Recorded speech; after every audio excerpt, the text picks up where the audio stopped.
We're now just 5 days out until the election, and many eyes are right here on Battleground, Arizona.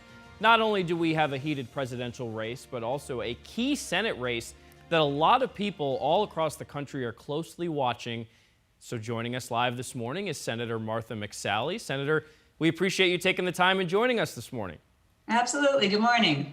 So let's start with the big headline from this week. The Senate voted to confirm now Justice Amy Coney Barrett to the Supreme Court.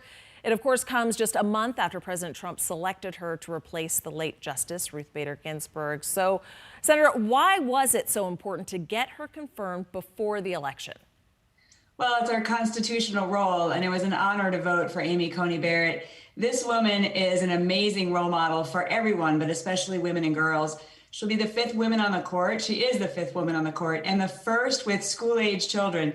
She has 7 kids, 2 adopted from Haiti and 1 with Down syndrome. And she is brilliant and well-regarded across the spectrum, everybody who's ever worked with her. So I was honored to be able to vote for her and watch her attend her swearing in. She will interpret the Constitution and the laws the way they were written, not the way, we don't need them legislating from the bench. Mark Kelly said he would vote no on Amy Coney Barrett, this pioneering woman who's just risen to the top of her field. That is such an example without hearing one word coming out of her in the hearings. This just is another reason it shows he will be the 51st vote to put liberal activist judges on the bench. They're going to pack the Supreme Court and their extreme agenda. The reason why all eyes are on Arizona is because our race will decide the Senate majority and the direction of the country. Senator McSally, another issue that a lot of people are dealing with across the country, but especially here in Arizona, rising coronavirus cases. Millions of Americans are continuing to struggle from the economic fallout caused by the pandemic. And the Senate has adjourned until after Election Day at this point, which means passing new coronavirus relief probably isn't likely. But do you think Congress should be doing more at this point to help struggling Americans? Well, everybody needs to be safe, and I have been your fighter for Arizona to get relief out to small businesses and families and workers. Just last week, we peeled off the Paycheck Protection Program, which saved 1 million jobs and 85,000 businesses in Arizona originally. But so many are still struggling. We said, come on, guys, can't we just get you all to agree on another tranche of the Paycheck Protection Program to help save mom and pop shops?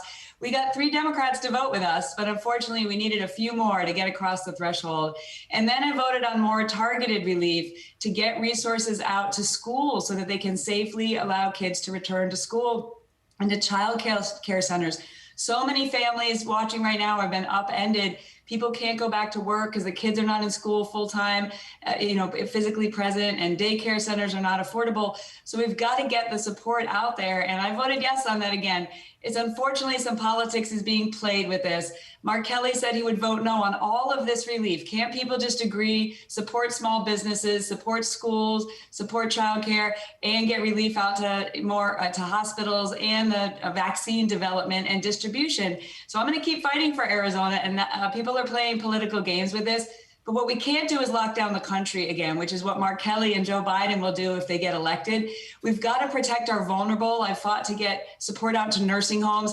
We all need to be responsible to protect each other, but we need to be able to safely and sensibly allow people to put food on the table and support their families. And I've been fighting for that and delivered it already.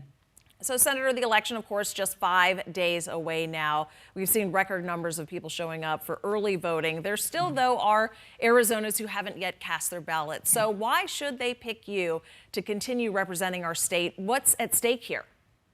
Well, what's at stake is the direction of our country. It's been an honor to be a fighter for Arizona, to cut your taxes, to have a strong economy, to deliver relief from the COVID pandemic, to secure our border and rebuild our military, support our constitutional rights, including our Second Amendment rights, to be your fighter. I've been a fighter my whole life, to include 26 years in the military and breaking barriers for women and girls as the first woman to fly in combat. I tied for the most bills signed into law last year as my first year as a senator and the 6th most bipartisan senator.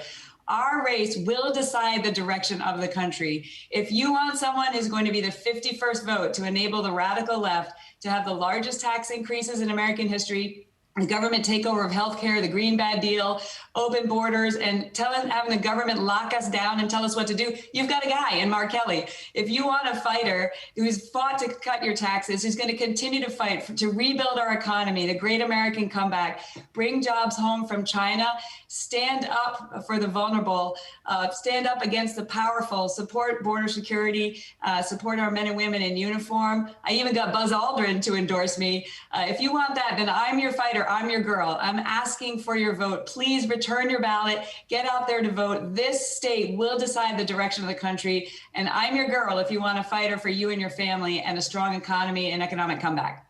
Senator Martha McSally making her pitch as to why you should vote for her in the election. It's now up to Arizonans as we're just 5 days away. Senator, we appreciate your time this morning. Absolutely. All the best. Everybody return your ballot and get to the polls. This really matters. Thank you so much. And of course, tune in tomorrow. Challenger Democratic Senate candidate Mark Kelly is going to be joining us live at 6:30. Again, that's right here on Today in AZ.